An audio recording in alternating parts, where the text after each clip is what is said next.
Hi everyone, it is time for a video on the documentation that you need to submit to the Engineering Council for professional registration. Now this specific one is aimed at the technologists and technicians, same but different. So it's important for you to note that I've got a separate video for the engineers going through their documentation as well. But let's tackle the technologists and technicians first. Also, as a side note, please remember that we help candidates to professional registration. There are the 11 outcomes that we can help you with. We also review documentation prior to submission to the Engineering Council. So, without wasting any time, because there's quite a few documents and slides that we need to go through, so let's get cracking.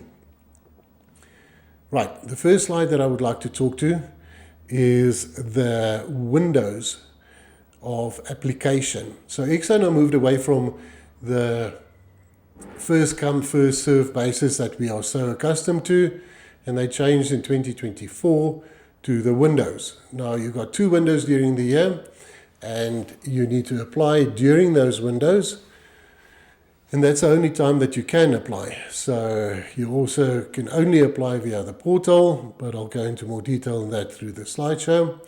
But what's important for you to note is the following. In 2025, there are 2 windows. The first window opens on the 22nd of January and closes on the 12th of March. Then from the 27th of January to the 4th of April, that's when the vetting takes place. After the vetting process, we're going into the experience appraisal and the PR interview arrangements, and that takes place during 26 March to 6 June. You will be called in for the professional interview during 1 May to 31 July. Then the anxiety happens because now you're going to wait for your outcomes of your application, and that only happens from 1 June to 30 August. So that's a stressful time to find out whether you were successful in your application or not.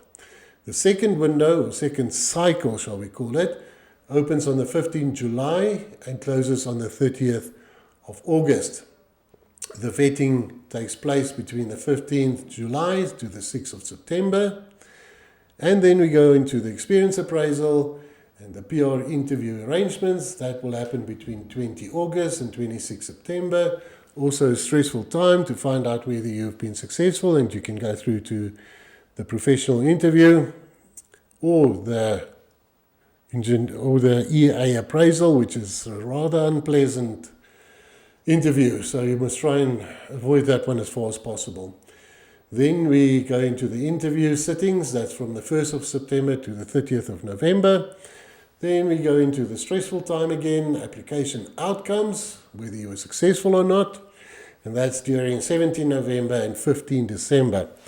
Now, that is really stressful because if your application, or if ECSA, like they did last year, not get to all of the applications, is going to mean that some of them will be carried over, and you, on your holiday, is going to stress about whether you were successful or not, which could be very unpleasant. So those are the 2 windows or cycles for the applications. Please take note, ECSA, there is a backlog with ECSA in the applications. So that's problematic. Well, we all hope, and I'm sure they must have some contingency plans in place. But if you battle, please contact the consultant that's helping you on your applications and find out from them what is happening with your application. I had a case where the consultant was rude, obnoxious, and did not help the candidate properly. And the question was posed, what can you do? I suggest you talk to the call center manager or apply and get a different consultant to handle your case. So just take that into consideration as well. Fine. Now let's look at the set of documents that you need to complete and submit. The first one is your application document. That's that first 2 pages. That is administrative document. That is all your information about where do you work, what your contact details are, all of those administrative stuff. Please make sure that you do it correctly, that everything is signed, and that you've paid your fee, no review. So make sure that one is right. Then we move into the training and experience report, the TER, that you have to complete. You have to complete the engineering report, the training and experience outline. Now the TEO is only applicable to people who have got a lot of experience, meaning 10 years or more. The reason why this document exists is to cut down on your words. So you use the TEO. Say, for instance, you've got 10 years experience. First 7 years, you document on the TEO, and then the last 3 on your TERs, because that is the focus point for the reviewers to look at. So that's the purpose of the TEO. Then you've got the TES, the training and experience summary. That is the document where you register or list all of the projects that you worked on and the weeks that you worked on. Now, please hear me when I say this. Don't let projects overlap. On your TES, if it overlaps, you're going to sit with more weeks in the year than they actually are. So the reviewers will take one look at it and say, if you can't calculate, you want to be an engineer, and you can't even calculate how many weeks there are in the year, then I'm sorry, Mr. Engineer or Mr. Candidate, you cannot apply and you can't become an engineer. So please bear that in mind. And then we look at the IPD, the Initial Professional Development Document. That's where you register all your training that you've done during the year. I've got some comments on that when we get to the document. And then, of course, your referee reports. And there's also a new document that is called the Supervisor Checklist or Supervisor Report that needs to be completed by your last supervisor on your performance. So that one, I'm still not 100% sure why it exists, but I'm not an engineer, so I can't really comment on that. I just think it's overkill from the outsider's point of view. So just my point of view. Then we move on to the most important criteria when we're talking about professional registration. Now, this is just a recap. So I'm just going through what does it take and what do you need to do to get to the point of professional registration. Now, number one, you need to have a proper qualification, a qualification that's recognized by ECSA. It's an entry-level qualification, and it needs to be accredited. If you don't, you can do the alternative route, but that's a whole new debate, a whole long debate on its own, with its own set of criteria and problems that goes with it. The second one, which is very important, is the exposure. So you need to get or need to obtain the necessary variety of exposure, meaning you need to understand the full life cycle of an engineering project. So do I say you have to do it on one project? No, I'm saying that you should understand the full life cycle of the project, which means you can work on one project with the initiation phase, the tendering documents, the scope of works, the appointment of contractors, that kind of stuff. And then you could move over to another project where you are the site engineer and you're managing the site and you're on the construction side of things. Then you could be placed on a different project. That project could be, let's say, handover. So where you hand over, you work with the clients, you do the checklist or the snag list, you hand it over to the client, you look at the maintenance schedules, you look at all of those kind of things and contingency planning, so that you at least have the opportunity to have the full life cycle and understanding thereof, including the documentation. Then competence, now we all should know this by now, the competence are demonstrated through the 11 outcomes, and you need to be deemed competent in all of those 11 outcomes.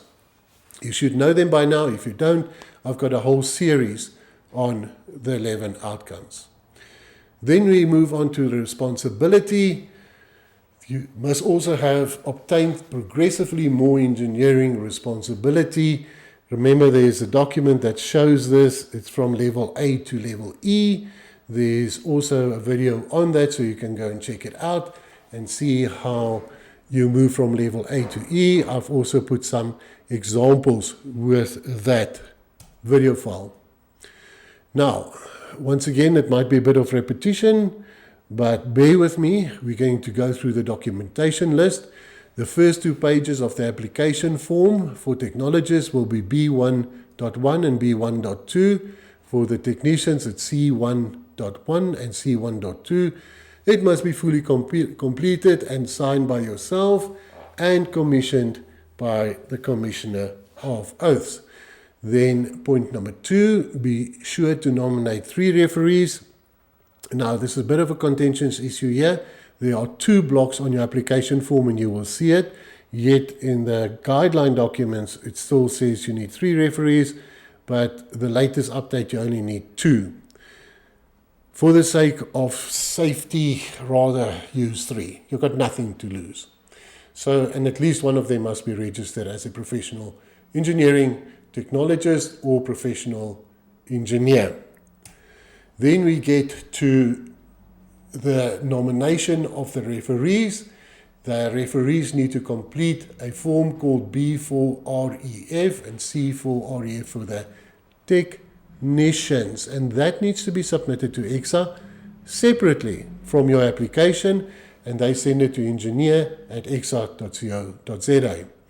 Next point, certified copies of your qualification and a complete detailed information on your qualification that you need to complete on form B1.3AR for the technicians C1.3AR. Then, proof of voluntary association membership. Now, voluntary associations, those are the ones in industry called SAICI, South African Institute of Civil Engineers, SAIMECI, Mechanical Engineers, SAIE, which is Electrical Engineers, and so forth. Why should you belong to a voluntary association? Well, I advise you to, because when you go through the interview process and you don't belong to a voluntary association, one of the reviewers most probably will ask you, why don't you belong to a VA? And then you have to defend yourself, why don't you belong to a VA, etc., etc. What you want to do is minimize difficult questions to be asked during the interview process, so therefore, belong to a VA. VA looks after your interests. They have got documentation available for you. They sell contract documents. They keep you posted on what happens in your industry. So it's really worth doing it. And as far as I know, lots of the companies pay for it. So it's really worth it. And as a side comment, when you start doing CPD, which is continual professional development, then you already belong to a VA and you can claim 1 CPD credit per year for belonging to a VA. So there's really benefit in that. Then we move on to the training and experience report. We all know this. This is your storytelling document. That's your TER, B2.1 and C2.1. TER, remember you cannot exceed 2,000 words in total, 280 per TR. Now, you can, in extreme cases, go over the 2,000 words, but you really need to justify it. These reviewers are all full-time employed, so they do it on their spare time.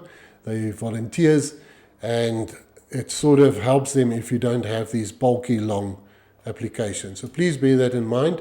Then we get to the training and experience outline. I've spoken to that form. It's a B2.1 and C2.1. If you've got 10 years or more experience, you make use of this document, and instead of the TER, which you'll write the story on this specific one, you use bullet points. But we'll get to that document and I'll show you. Then you've got your training and experience summary, the TES.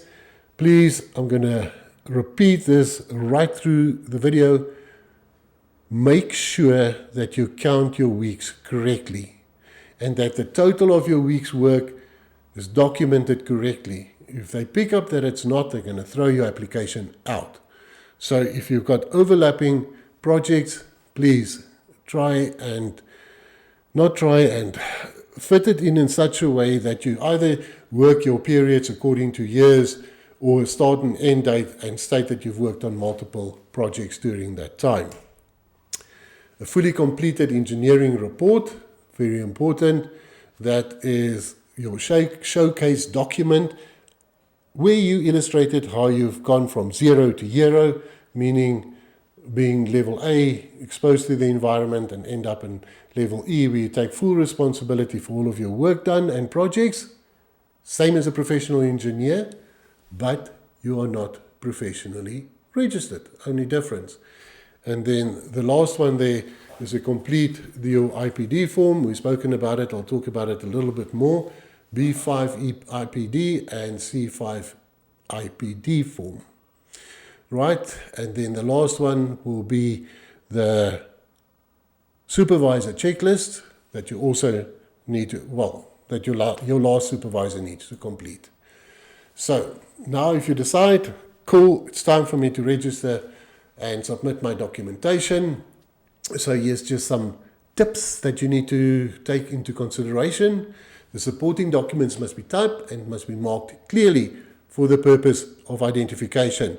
If you don't do that, check how quickly your document gets thrown back to you. Before submission of an application, ensure that the referees are indeed willing to submit their referees reports. I think that's quite simple. You know, who's not going to say yes, please? And, you know, be careful who you select. You really don't want somebody that's going to shoot you down. That defeats the object of the whole exercise. Then, information regarding the progress of any applications will not be given telephonically. So you can phone ECSA till you're blue in the face. They're not going to give you any information. They've got to set up a call center. The call center handles all of the queries and all of the issues that you would like to be addressed. You will get a consultant allocated to your case, and that is your person, and that's a person you need to contact and source information from. Application fee must accompany the application. This is very important. No pay, no review. It's as simple as that. Your application document is going to lie there till you get paid, until the referee reports are in. So if you battle with the invoice side of ECSA, then I suggest make the payment, get it done, and then the proof of payment, submit that with your application document. So that's done, and claim it back for your company later. That's the best way to do it. Then the application for registration will only be considered when the referees' reports have been received by the council. Make sure that, and prompt your referees to please submit those documents to engineer@exa.co.za, label it properly. The candidate's name, registration number, and make clear it's a referee report so the consultants can allocate it easily to the case. Ensure that copies of all the qualification documents are certified. Simple, certify everything. You will see these blocks at the bottom for Commissioner of Oath. Please do that. Documents must be submitted via the ECSA portal. Here's a link to the ECSA portal. You cannot submit any documents in hard copy, delivered to ECSA, or send to engineer@exa.co.za. You have to use the portal. The registration process timelines that we've spoken about, I'm going to reinforce it again. Sorry for the poor quality of this specific slide. The application, as you know, 22 Jan to 22 March. The vetting, 27 to 4th of April. The EA and the PR interviews, 26 March to 6 June. The actual interviews, 1 May to 31 July. And then the application outcomes for the first cycle is 1 June to 30 August. So there you have it. If this doesn't happen, you've got a consultant. Find out from them what's happening with your application if they do not stick to these dates, which wouldn't surprise me because there is a backlog and there most probably will be another backlog again. Let's hope not, but yeah. Now, table number 2, forms and documents. This is also a repetitive slide, but it's important for you to know that if you register as a professional, the online application form must be submitted. Declaration signed by the applicant and Commissioner of Oaths. Proof of ID, South Africa ID book, also certify that one. I would suggest you do that. The training and experience summary report, the TES, the TER and TEO, the engineering report, the initial professional development report, the interim education development report. You do not worry about that one now. You do not fall in this category. It is for people that do not have the necessary qualifications and want to use an alternative route and or has done some different type of education. Then proof of your VA membership. I've told you that's important. Your qualifications must be certified, important once again, and your academic record or transcript must also be submitted. Then your referee reports is the last one. A bit of repeating myself, but hopefully you'll understand where I'm getting with this. Now, the engineer assessment is based on multiple sources. You might wonder, where do the reviewers or the assessors look for the evidence to see whether you're competent or not? So, if you look at this block that I have put up here, you'll see the outcome 1, 2, and 3, which is your Group A outcomes. The reviewers or interviewers and or assessors will look at your training and experience report for the evidence. They're going to look at your engineering report for the evidence. They want your referee report to also showcase that. And they will, I might as well say this, the proof will be also during the interview process. So your interview process will cover all of the outcomes. So bear that in mind. Now, outcome number 3 is an interesting one because you've got your qualification, and why do they look for it in your IPD record? They want to see that you have taken the time out, that you've studied some more, that you gain some more knowledge, which is outcome number 3, comprehend and apply advanced knowledge. Let me give you an example. Say, for instance, you go to site for the first time. We all know that you don't get proper training during your qualification on the occupational health and safety regulations, especially pertaining to the construction regulations. So you need to go on a course on the construction regulations, especially when it changed. So that's why they will look for it there. When we talk about management and communication, your management, they will look at training and experience report, engineering report, referee report. And then when it comes to communication, now this is an interesting one. They might not necessarily look for it in your training and experience report, but they will look for it in your engineering report. They will also look for it in your referee report. But this is now the crux of the whole story. When you do your presentation to the panel, they're going to evaluate you on your presentation skills, including your communication skills, when you do your presentation. So when you prep for your presentation, make sure that you do it properly. Practice, practice, practice. Get your friends together and do a presentation to them. Get your mentor in, do a presentation to him or her. Get prepared, do it properly. This is a great opportunity for you to showcase what you can do. Outcome number 6 and 7 meet all legal and regulatory requirements. They're going to look for that in all of your documents. Then conduct engineering activities ethically. Although they say they'll only look for it in the referee report and they're going to question you during the interview, my suggestion to you, if I were you, I would also bring that in my engineering report and somewhere in my TERs. That's my opinion. The more you cover that, the better you cover that, the better for you. And I've seen too many applications now being deferred because of this outcome, which feature also there. Then we get to outcome 9 and 10. This is now operating on level E. Exercise sound judgment in the course of complex engineering or broadly defined or well-defined engineering activities. And 10, be responsible. So the responsible outcome 10, they will look for it in all the documents.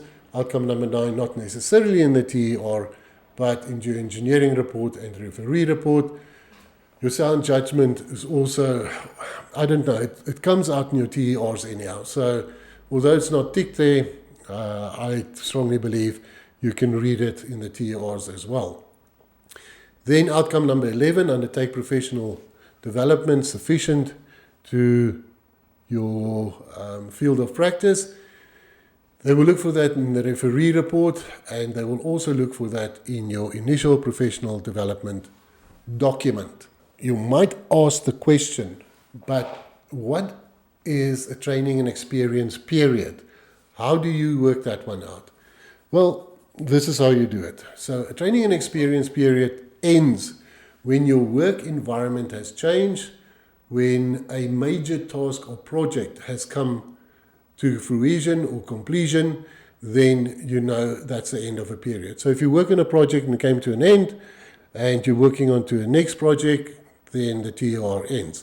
If you work on the same project, but you move to a different side of the project, then the TER also ends and you start a new one.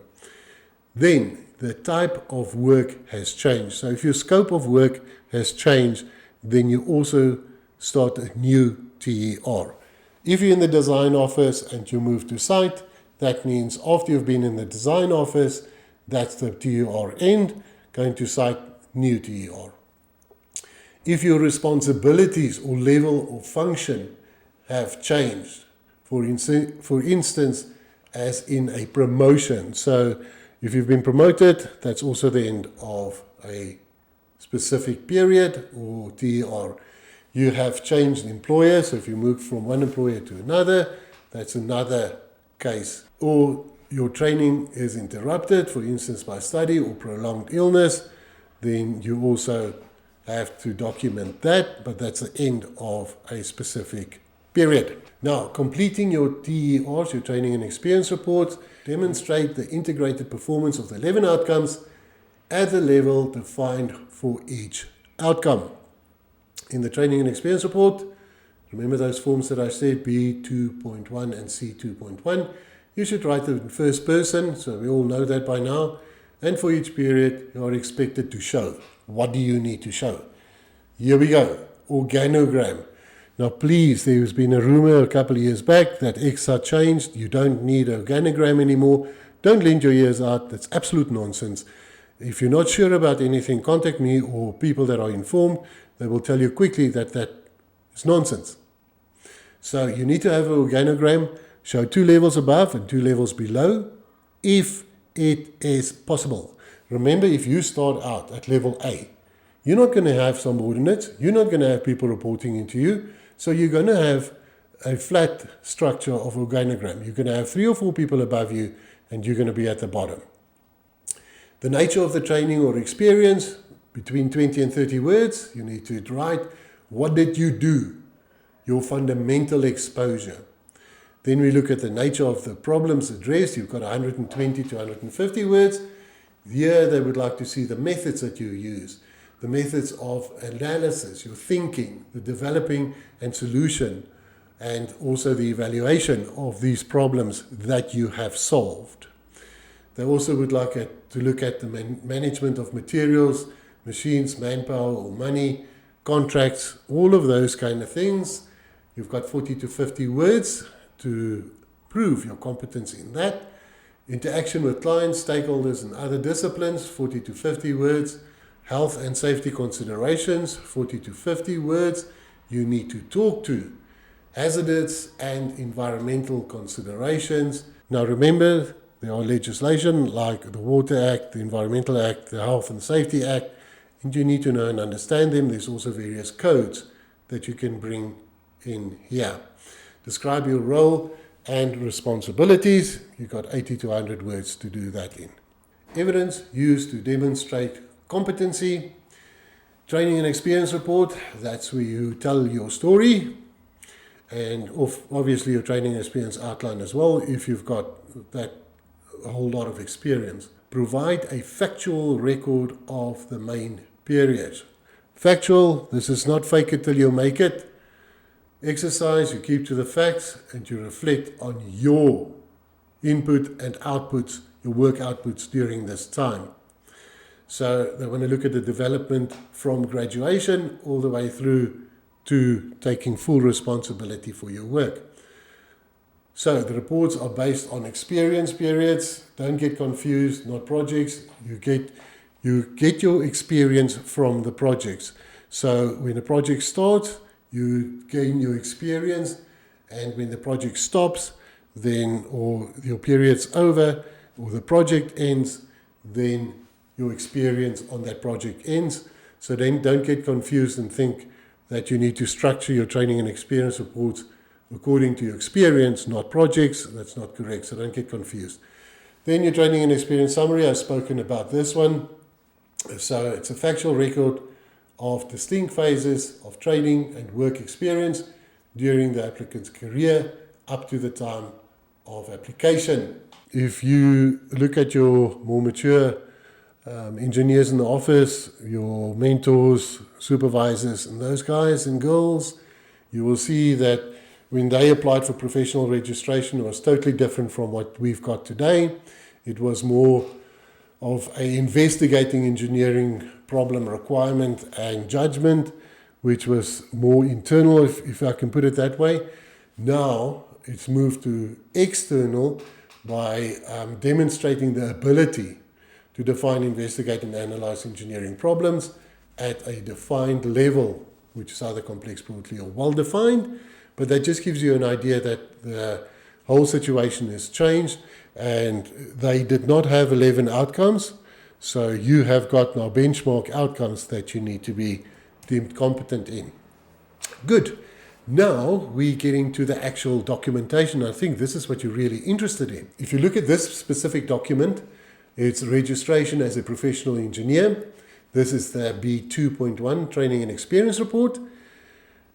If you look at the date there, 01/06/2028, now that is the latest document. And it most probably will change this year again. So make sure that you always have got the latest documents available. Now, if you look at the top bit, you'll find that is lots of just admin stuff, the supervisor's name, blah, blah, blah, and your signatures. Now, important here, there's a thing called a commitment and undertaking, a CNU. So if you're trained under a CNU, please put that CNU number down. It's always good for the reviewers or assessors to know that you've been trained under a CNU, which just means that your CEO has signed this commitment of undertaking, showing the company's commitment to put you through a program, a structured program, to get the necessary training to become registered as a professional. So it's a bit of confidence that goes with it. Now, your organogram goes in at the top level, as you can see there. Then you've got also the headings. You're quite fortunate that you get the headings, not like the PR engineer or the professional engineers. They don't have any of that. They have to do it themselves. So nature of the training, nature of the problems solved, and then management of materials, etc. So your outcomes you're going to put down there. So it's an outcome 1, 2, 3, all the way to 11. So which outcomes did you address in this specific TER? And then you're going to have to put the criteria out as well. I've done a video on the criteria that explains to you how the criteria works. I'll go into detail on how you need to illustrate the criteria. I've got the document available. If you don't know or understand it, just to give you some idea, outcome number 1 will have 3 different criteria, and you need to select either 1, 2, or 3, or all 3 of them. Here's an example: performed or contributed in defining engineering problems, leading to an agreed definition of the problem to be solved. That is number 1. And number 2, performed or contributed in investigating engineering problems, including collecting, organizing, and evaluating information. So do you get a feel for that now? That is your TER. Now please check that next review date, because that tells you whether you've got the right documents or not. At the bottom of your TER, you'll find these 3 columns. Describe the role and responsibility in 80 to 100 words. Remember, I spoke about that earlier. Your degree of responsibility, if you just enter the marketplace or the consulting engineering firm or contracting or wherever you get employed, then you most probably will start at level A, being exposed, and you're under full supervision. You need to tick only one of these boxes. For the technician, you'll see it's the same. You've got your organogram, you have got the nature of training and nature of problem solving.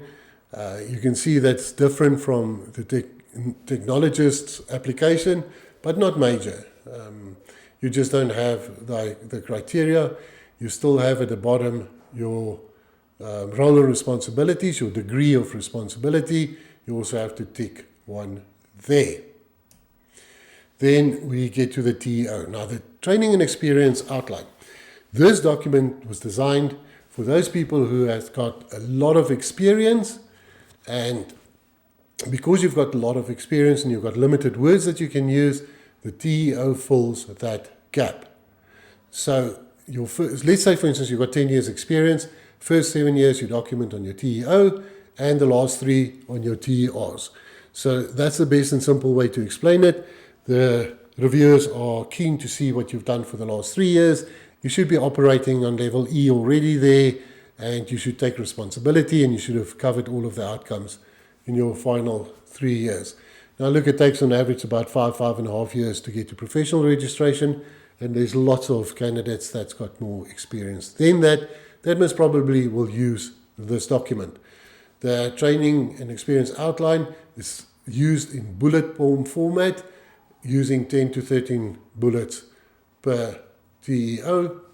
You'll see it looks exactly the same as your training and experience report, with the difference of the bullet points, but it's also got the headings, the nature of training and experience. That'll be in there. They talk about the bullet point format, your outcomes that you've addressed, your criteria that falls under the outcomes also needs to be there. So not a big difference. Degree of responsibility is also there. Remember, you can only tick one. That's the TEO. Now, here's some type of language and descriptions that you can and should use in your training and experience outline. Let's have a look at them.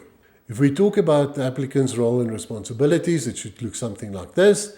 My responsibilities consisted of checking out all new infrastructure projects, making sure that the designs and specifications complied with the current standards and regulations. Typical problems addressed: service delivery verification, assuring that the grain, elevators and cattle facilities are kept to contractual standards for the proper provision of public services under concession.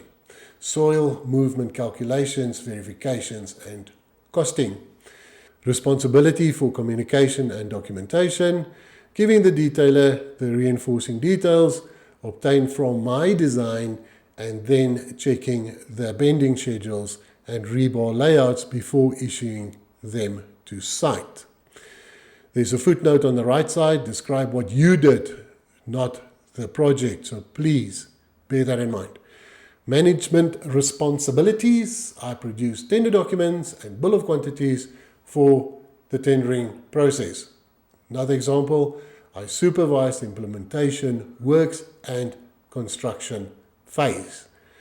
Let's talk about health and safety constructions. Now, you've got your hazardous, environmental considerations, legal and other impacts.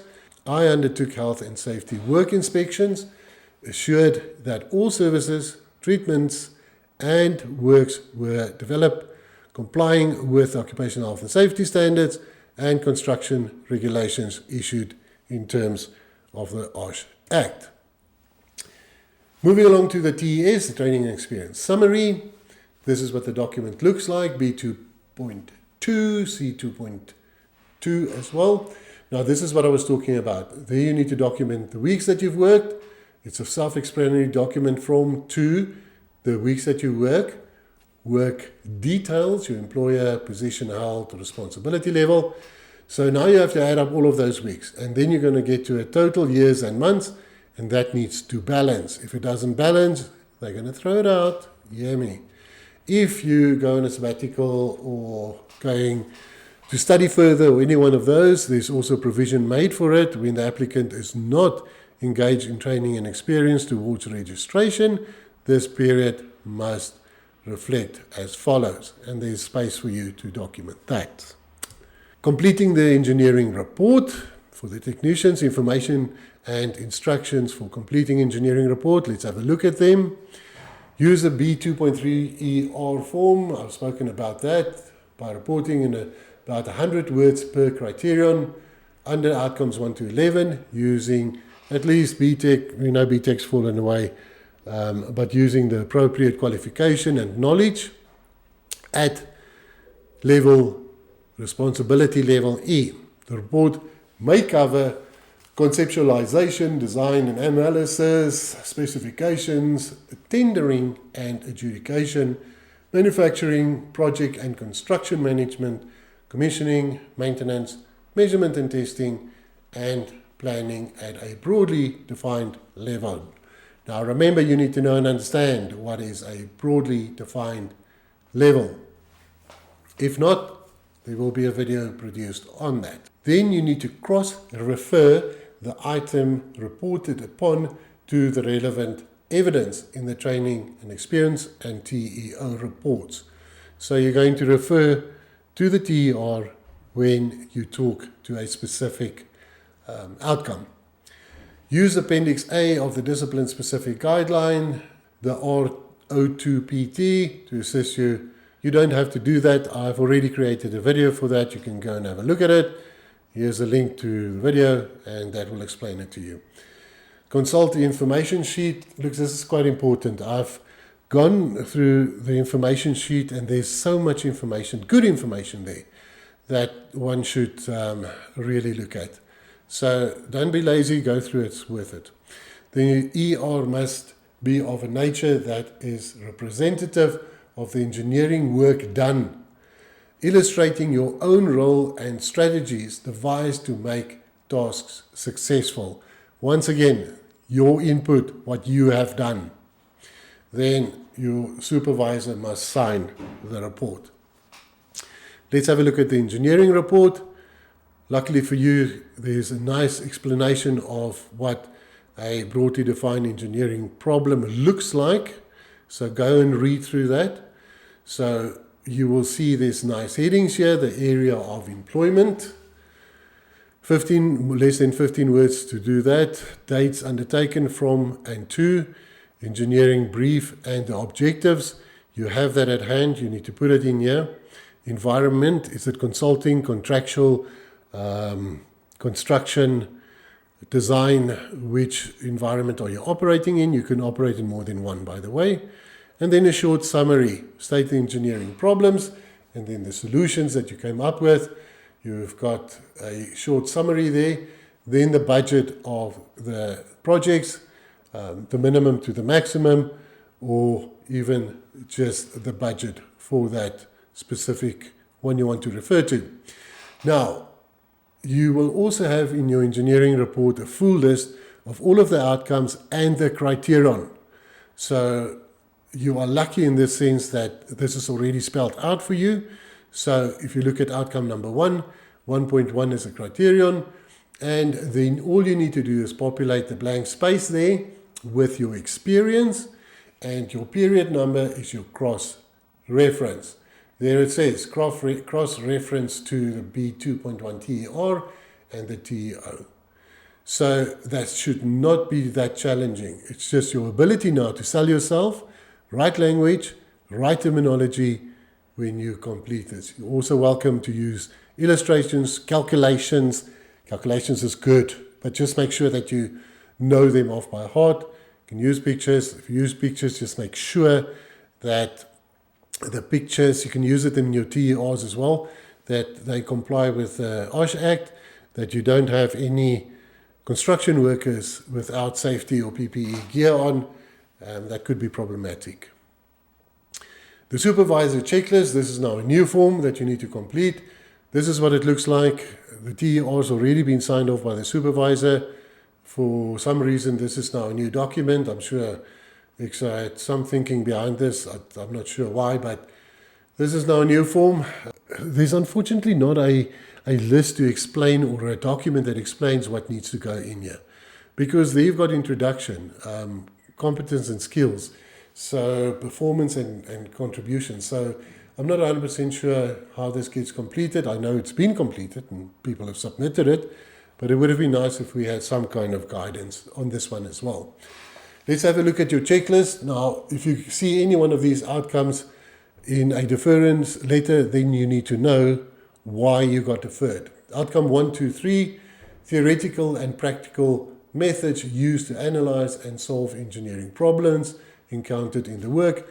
So if you get deferred on 1, 2, and 3, it means that the reviewers or the assessors are not convinced that you have met the theoretical and practical methods that should be used when you solve problems. Outcome number 3, now remember this is your qualification and your IPD, the extended knowledge that you've gained, the engineering and contextual knowledge and understanding both from the applicant's education, which means your qualification, and acquired subsequently required for effective performance of work. What it says there is your qualification is not enough. You need to gain more experience and more training. IPD form, example, if you go to site, go on a construction regulations course to extend your knowledge. Then 4 and 5, the planning, organizing, leading and controlling of humans, means your subordinates and other resources required to achieve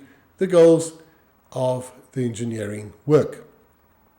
6 and 7, handling of regulatory considerations, impacts of the work that were not necessarily covered by the regulations, or recognition of obligations to society, the profession, and the environment. Look, what it basically says is you need to know the Environmental Act. You're not an environmentalist. You appoint environmentalists to do the work. You just oversee it and check that it's done properly. You work with standards all the time. That's outcome number 7. So you need to illustrate that and label these standards that you've been used, the regulations, the occupational health and safety regulations, all of those kind of things fall into this category or this outcome. Then 7 and 8, risk and uncertainty associated with the work and its product, as well as ethical issues. We've spoken about that, to rules, regulations, and then ethical behavior. Please bring the ethics in some way. 9 and 10, now remember you're operating on level E. The recommendations, judgment calls, and decisions that the applicant had to make, where the applicant's leadership skills are exercised. Number 10, the nature of the responsibility carried by the applicant and identification of the persons to whom the applicant was responsible. And then 11, the IPD activities. Let's look at the IPD form. It's now different to the old form. You've got 3 headings in this case: engineering courses, management courses, and computer courses. Now, please don't lend your ears out. There's been rumors going around that some of the mentors or senior staff members are telling candidate engineers that they must do CPD on their forms before they can register as professionals. That is absolute nonsense. There's no such thing. CPD is continual professional development that's designed for the engineers after professional registration. You as a candidate do IPD. You do not do CPD. You can do CPD courses, but you do IPD, initial professional development, which includes in-house training, webinars, events that you go to where you learn something, meaning there need to be a learning aspect to it. All of the conferences, those kind of things that you go to, that is not necessarily CPD validated, that all goes in there. So it's important to note that CPD only kicks in after professional registration, but it doesn't prohibit you from doing CPD courses. So you'll see the headings there, the course provider. It could be your company that's doing it. So it could be like a Friday afternoon presentation. So it's an engineering course, let's say review of failures within a certain area of engineering. The course provider will be your company, the dates that you attended it. It won't be SACWA aligned or anything like that. The duration, that's usually an hour or 2. There will be no credits, so that is how you handle this one. And then you look at your managerial courses and your computer courses. It's very straightforward, but please don't get confused between IPD and CPD. It's important for you to also notice and understand what does the referee needs to do. How do they tackle the process of evaluating you? Because that's what they do. They need to stand there and vouch for you, so therefore they need to evaluate you. It's as simple as that. Now, this is just a little bit of a window into it. So this is what the form looks like. The top bit is obviously the administrative information that needs to be put in there. Simple and straightforward, but this is where it gets interesting. So you've got the outcomes. You can see there on the right-hand side, the outcomes. Group A, which is outcome 1, 2, and 3. They're going to rate it according to these codes. CDC, the applicant consistently demonstrates competence. And they can give a reason behind that. CDI, the applicant demonstrated competence but not consistently.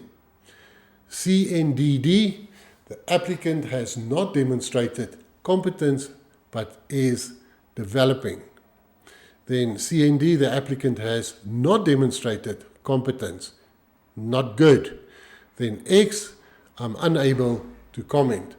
So if the reviewer puts any one of those, well, dodgy ones down, the CDI, CNDD, CND, then it should be a very good idea for the mentor to give an explanation, a reason, or something to substantiate that specific code that was used. So you might ask yourself, what is a referee? Referees, a professional responsibility rests on the professional engineer to provide guidance to the applicant during his or her professional development. This task also includes the correct and accurate completion of the report. The council attaches great value to the information that is supplied by the referee. Choose your referees carefully. There is no reason why internal mentors cannot act as referees or give assistance to referees or employers in respect of these aspects during the applicant's periods of training. You can also use external referees. It doesn't have to be internal. The applicant has been advised that referees may be chosen from the following in order of preference. First, your mentor, then your immediate supervisor, colleague at a higher or same level involved with the applicant's work, indirect supervisor, colleague not directly involved with the applicant's work, employer or client. Just remember, if you use the CNU, then one of the referees must come from your company. The process, there's lots of these documents flowing around with lines and graphs and boxes and all of those kind of things, but this is the simple version of it. First, you submit your application documents, the admin staff goes through it, check that everything is fine, that you've paid your fees, that the information is correct, that the tick boxes are ticked, and that the Commissioner of Oaths has certified the documentation, and that everything is submitted, including your referee report. Without the referee report or the payment, no evaluation or review will happen. Then it goes to the experience appraisal part. So this is a committee that looks at your application documents, and when they go through the documents, they can come to two solutions. Number one, if competence is indicated, then you proceed to the professional interview, and that is great. That's what you want to do. Or if competence is not indicated, then they're going to refer you to a panel of moderators. You don't want to do that, because this panel of moderators, point number 2, they're going to go through your document, and then they're going to determine from your document what the outcome should be. They could recommend that the applicant be interviewed, that's your EA interview, your experience appraisal interview. Horrible exercise, you don't want to go there. Stay away from that. Dodge it as far as possible. It's not a pleasant experience. So please try and avoid that. But if it happens, it happens. You have to go through that. Preparing for the professional interview and the EA interview, there's also a video on that. So that's the first port of call. The second one, they could defer you. That's just basically what it says. They need more additional information, and there's outstanding information that they need. So they will defer you for 12 months and say, go and get the right exposure and the extended knowledge, and then you come back, and after the deferment period, which is 12 months, you don't pay for that reapplication. Then you come back and we will assess you again. And then they can also, after that interview, the AI interview, decide that you should go through to the professional interview. Now, if you go for the professional interview, if the competence is confirmed, with other words, the interviewers are happy, they will send you to be registered as a professional. If competence is not confirmed, then they most probably will refuse you, which means you have to start from the start. yeah, the only two outcomes then is either registered or refused. Just a footnote here, when you go through the experience appraisal and you get rejected, then you can call for a consultative interview where you can sit with the interviewers and ask them, what did you do wrong? How do they feel about your presentation? All of those kind of things. In your EA, you don't necessarily have to do a presentation, but you can have your notes available to refer to, especially if there's outcomes that they're not sure about. Just for interest rate for this year, 2025, your fee to register as a professional will be 5,106 Rand. That is only if the applicant with uninterrupted registration as a candidate, then you get the discounted fee. But for applicants who are not registered in any of the candidate categories, the price doubles to 10,213 Rand. So that is the end of this lesson. I hope you got some good value out of it.